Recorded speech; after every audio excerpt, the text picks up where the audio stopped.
Hey everybody, my name is Tom Tullis. This is the Tomb of 3D Printed Horrors, and today we're going to take a look at swapping out the heat bed on your Bambu Lab A1 printer. So before we get into this, if you would, please click that like and subscribe button and leave a quick comment. It really does help me with the YouTube algorithm. So if these videos help you out, please consider helping me in return and doing those three quick things. So, that said, let's dive into this.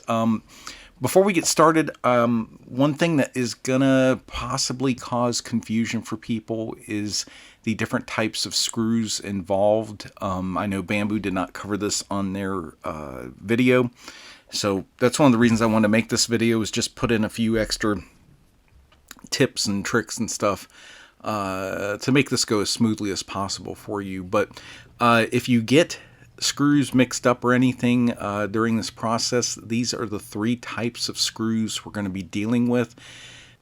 The shortest one is going to be your ground wire screw. There's only one of those. The next one in the middle is your underside panel screws. There's 16 of them, and it is also the longest screw you are working with. And then the heat bed screws are kind of a medium length, but there's only 4 of those. So if you aren't sure what screw you're dealing with, just refer back to this picture and you'll figure it out really easily. Next up, you're going to need a filament box. This will actually work better if there is a roll of filament in it, but if not, don't worry about it. Just the empty box will work fine.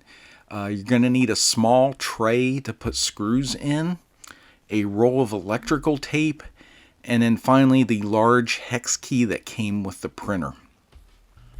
Alright, to get started, take off the flex steel print bed and set that aside. Next, you're going to gently raise the X-axis arm there to as far up as it'll go. Now use the hex key to remove the little silicone caps that are on the heat bed. There's 4 of these. These cover the screws that you're going to need to take out to remove the old bed. So just use the hex key, pop those out. Here are the positions of the 4 screws that you're going to want to take out. Just use the hex key, remove those screws, and put them in your small tray. If they don't want to come out, you can always use tweezers to pop those out. Gently lift the old bed off of the printer. Feed it through the 2 Z-axis uprights there and set it aside. Next, we're going to need to tilt this not exactly on its side, but kind of at an angle. The 3 points on the printer you see here circled in yellow are the 3 points that are going to be resting on something. The bottom 2 points are going to rest on the table. That top point is going to rest on the filament box. So you're just going to gently tilt this over. Be careful not to knock the old heat bed off, because you don't want to, like I said, you don't want to yank on that cable. When it's tilted over, those bottom 2 points will be resting on the table. This top point will be resting on the filament box. Be careful of the wiper assembly. You don't want to put pressure on that. You just want the Z-axis pillar resting on that box. Now that this is flipped over, we're going to need to unplug some wiring on the bottom. Specifically the X and Z motor cables, the camera cable, and then you're going to loosen the screw holding the USB-C bracket in place and slide that out. So just grab those cables by the plugs. You don't yank on the wiring itself. You pull up on the white plastic plugs.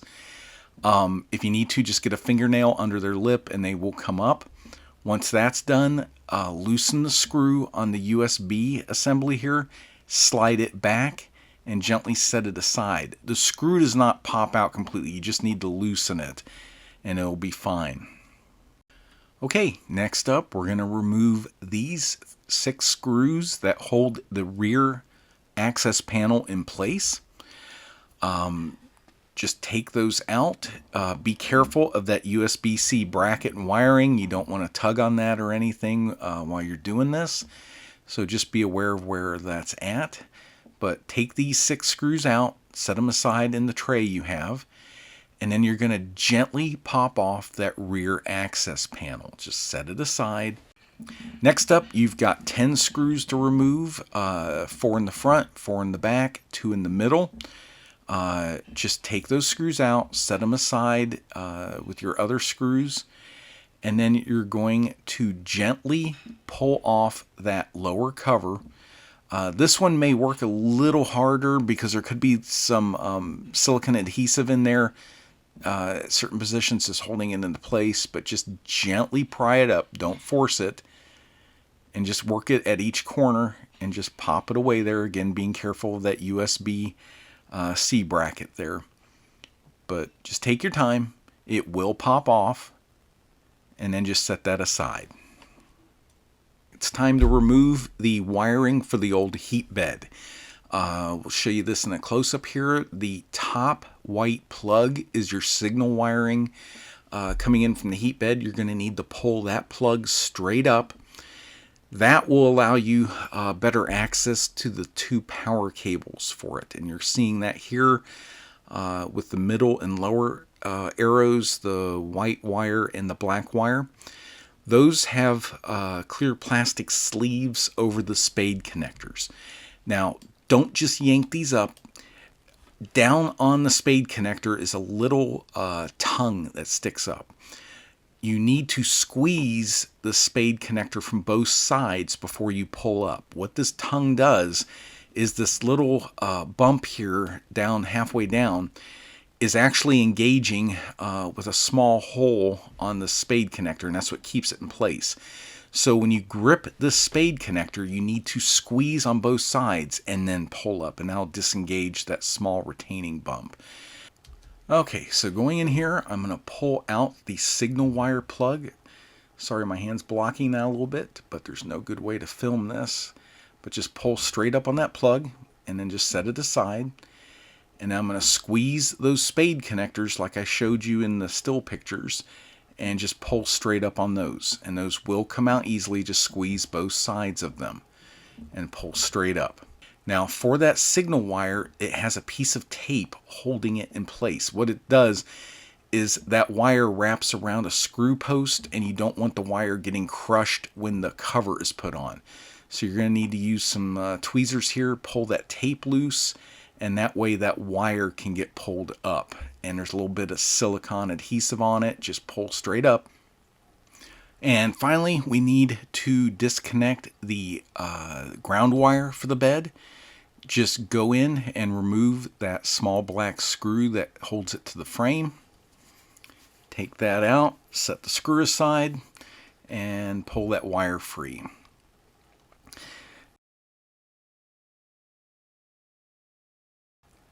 Now, before we pull the wiring out of the housing, I want you to pay very close attention to this green and yellow wire here. This is another ground wire, but it overlaps the heat bed cable assembly. When you pull this assembly up and free, it'd be real easy to tug on this, and you don't want to do that. Don't yank on this. So pay attention to where it's at.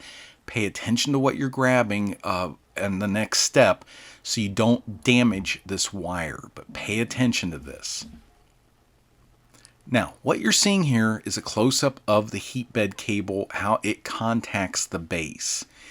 And what's going on is you have that raised shoulder to the left there, and that's overlapping this protrusion that's coming down from the top of the base. The protrusion, I've got a red outline on the edge. The shoulder on the cable, I have a yellow. Now you've got another one of these that's on the cover you remove that comes in from the opposite side, and that's what locks this cable in place so that it can't be accidentally yanked out during operation. The problem is we need to free it and bend the cable in such a way that it will disengage with this protrusion. So what you're going to do here is you're going to bend this back area of the cable with that shoulder upwards. And then as you're bending it upwards, you're going to pull the cable from the outside of the housing straight back and out. And that will disengage the cable and allow you to pull it free. So I'm going to go in here and do this. I'm pulling that cable up and then sliding it back out of the printer housing there. Just wiggle it around a little bit and it'll come free. All right, so that's done. We can now begin with installing our new bed. Just a quick note, the new bed only comes with the 4 screws necessary for attaching it to the Y-axis carriage. So you do need to save the 16 screws for the underside panels and the single screw for attaching the grounding wire. So make sure you don't lose those. And really you ought to keep the old screws for the bed just in case you lose one of these or another screw. They are the same diameter as some of the other screws on the machine, so it'd be worth your time keeping them just in case you need them down the road. All right, here is the new bed. You're going to need to remove that black tape that is holding the bed cable in place. Be very careful you don't yank on that cable. The last thing you want to do after waiting 3 months to get this is to yank the cable out and break it. They even have a little yellow tag on that telling you not to bend it unnecessarily. First thing we're going to do is put the new bed in place. You look at there, you have the Y-axis carriage. On the underside of the bed, you have these little raised fences that will align it to the carriage on each side. So just drop this into place. You're going to put the 4 new screws in the same positions as the old bed that you took the screws out of. So for me, I couldn't get my fingers to drop these in right. My fingers are kind of big. So I'm using tweezers to put the screw into place down in the hole, and then the large hex key to attach them and screw them into place. So again, just go through all 4 screws, get those put into place and screwed in tight.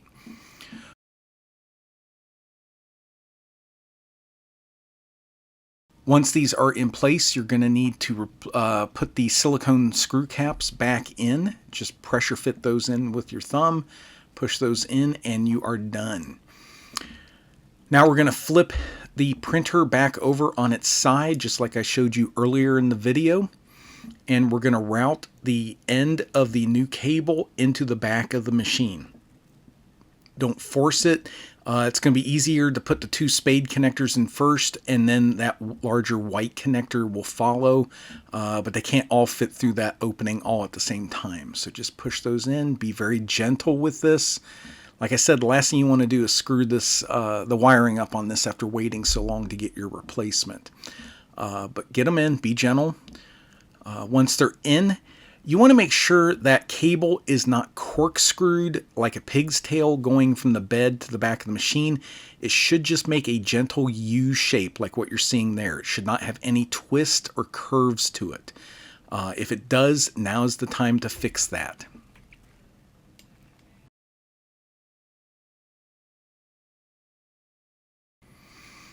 Okay, next up is going to be routing the cable through that hole in the center of the underside of the machine. Now, Bambu just has you pushing it through. I had a lot of problems with that. It didn't want to go through and it kept hanging up on the inside. So I came up with an easier way to do this. If you want to do it the way Bambu shows and just try shoving the wiring through, go for it. If you want to do what I did, you'll need some paper tape, like blue tape or masking tape of some kind. I don't recommend using electrical tape because it's too tacky, and taking it off of the wires could mess things up. So get yourself some blue painter's tape or some masking tape and a zip tie like I'm showing here. What you're going to do is take the 2 spade connectors and tape them to the end of the zip tie, and I mean the thin end, not the end with the zip tie connector on it. You're going to tape them behind the spades, not on the spade themselves, because you don't want to apply any force to the spade and potentially pull it off of the wire ends. You just want to tape the wires themselves to the end of the zip tie, like I'm showing here, and have the spades free moving. Next, you're going to tape on that white connector that you see there, but you're going to put it behind where the two spade connectors are. The reason for this is the opening is not that big, and it's going to be really tough to feed this through with both spade connectors and that white connector all at the same position. The white needs to be behind the two spade connectors so that it feeds through easier. You got that taped on, it's going to look like this. Okay, so again, no tape on any of the connectors. You don't want to yank them off of the wires. You just want to use this as a guide to help get the wires through that opening. So I'm going to do this now. Take zip tie. Again, it's the end without the connector. We're going to get some paper tape, and I'm first going to attach these two spade connectors to the end. Just wrap the paper tape around the wires, and got the white connector behind the two spade connectors, as you can see there. And then we're just going to feed the zip tie through that opening. And once it gets to the other side, you're very gently going to guide it through. If it snags up, pull it back and refeed it. Don't yank on it pulling it through. You don't want to damage this. This is just meant to help guide it through that hole. Once it's through, just take the paper tape off, and your wires are now into position to get them plugged in. The spade connectors are going to go exactly where you took the old ones off, those two silver posts coming up off the main board. You're going to attach those first, and then you're going to finish with the white wire harness connector. So just push the spade into place. It will lock into place. And when you're done doing this, you want to make sure that clear sheath that goes over the end, over the actual spade connector, is down over it. You don't want it to have slipped up above it. You want it down, covering and protecting those spade connectors.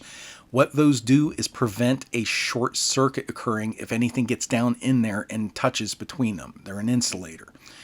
Once those are in position and locked, you're going to push the white connector into that socket, same socket you took the old one out of. Just push it into place on the edges so you're not crushing those wires, and it will lock into place. Once that is done, the next step is going to be taping those wires around that post. And this is essential, because what can happen is when you put the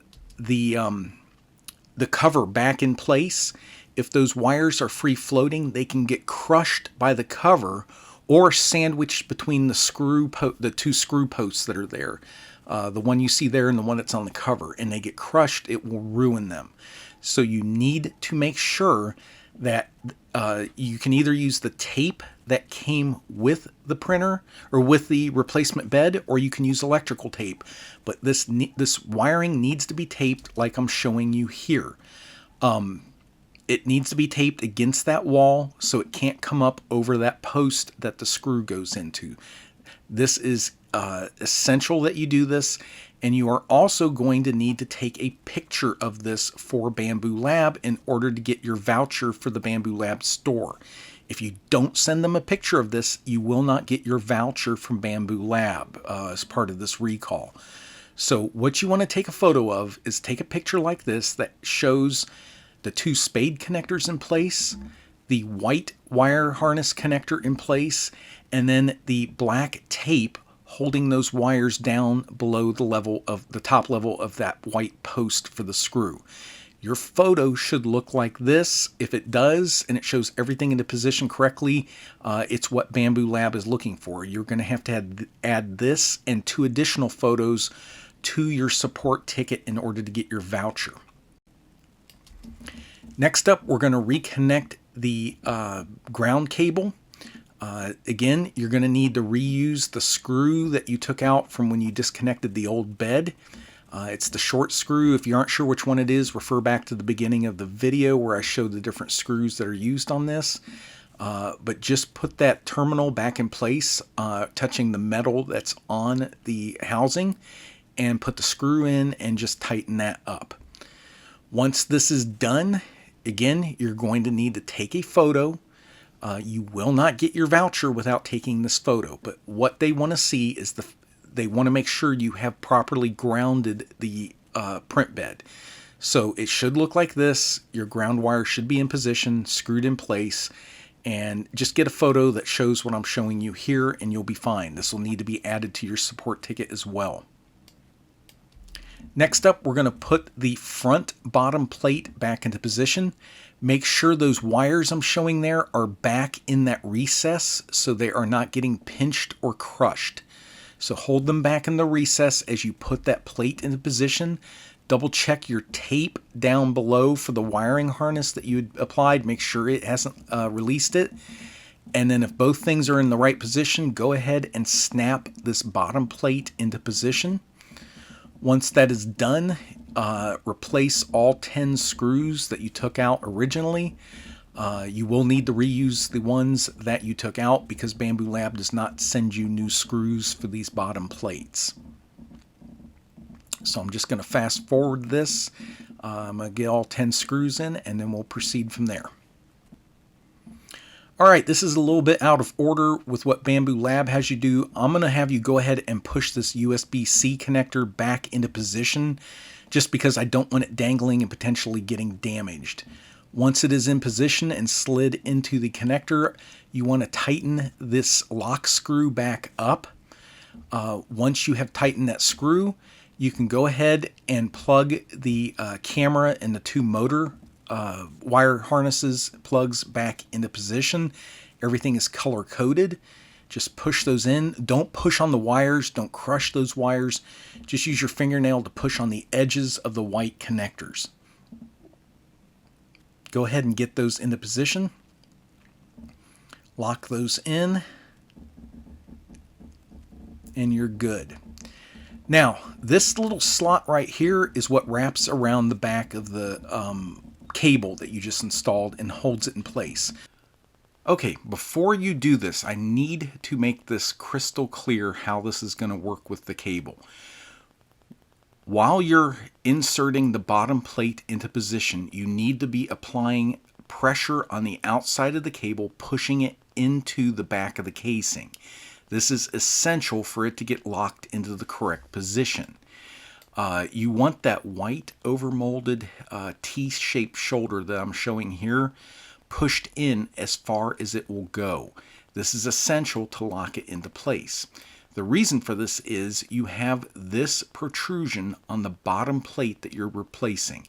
It's this kind of triangular shaped protrusion and it's got a semicircular hole cut out of it. What that is going to do is trap that overmolded white shoulder into position, but it can only trap it correctly if that cable is pushed in all of the way before you insert that bottom plate into position. So here is another view. The bottom plate that you're pushing back into position is shown in bright red on the bottom. So while you're pushing that into position on the bottom of the printer, you need to be pushing the cable inward from the back of the printer. What that will do is ensure that when that bottom plate is in position, it has correctly trapped that cable, and that's what it's going to look like. If you do it correctly, this is what it should look like from the outside. There shouldn't be any gap there where the cable, the white overmolding for the cable goes into the hole in the back of the printer. If you did it correctly, this is what it's going to look like. Okay, so got that out of the way. Get your bottom plate into position. You're then going to reinsert the 6 screws that you originally removed, tighten those up, and then flip the unit over. You're going to need to install the silicone bumper stop on the back. This will keep any damage from occurring to the heat bed cable where it goes into the back of the machine. Just hold that into place for a couple seconds. This is the third and final photo that you need to take to get your voucher. You need to take a photo of the back of the machine showing 3 things. You need to show the QR code on the left. You need to show that bumper stop has been applied, and you need to show that the cable is not twisted or corkscrewed, that it just comes out and wraps back down in a U shape. This is the third photo you need to attach to your support ticket along with the prior two in order to get your Bambu Lab store voucher. So make sure you take this photo and include all 3 items that they want to see. Now you're going to plug in your machine and we're going to turn it on, and I want you to preheat the bed to 40 degrees. If it does that, you've successfully installed the replacement bed. And go ahead and bump that up. Now fast forward through it warming up here, and it does indeed hit 40 degrees, so it was done right. Now, you're not done yet. You need to go into Settings, Maintenance, and Calibration and recalibrate your machine. Go ahead and let it do that. It'll take however many, 10-15 minutes to do. Once it's done doing that, you will need to retram the bed, and I'm linking that above and in the video description. But this will ensure that the bed is close to level. That's what tramming is. And then the printer will automatically adjust for any small deviations on its own with the auto leveling. But you need to make sure the bed is close. There's only so much the machine can accommodate for if it's off. So Bambu Lab's instructions are very good. There's nothing I can add to them, unlike the bed assembly video, which is why I did this. So I'm linking that above and in the video description. You'll need to download a custom G-code and put that on the SD card and run that, and just go through the step-by-step instructions that I'm linking here. It's really easy to do, but you've done all this so far. You might as well go ahead and retram it. It only takes you about 5 minutes and you're done then. So that's it. Thank you for watching. If this helped you out, if you appreciate these videos, please do me a favor, like and subscribe, and leave me a quick comment. Thank you very much.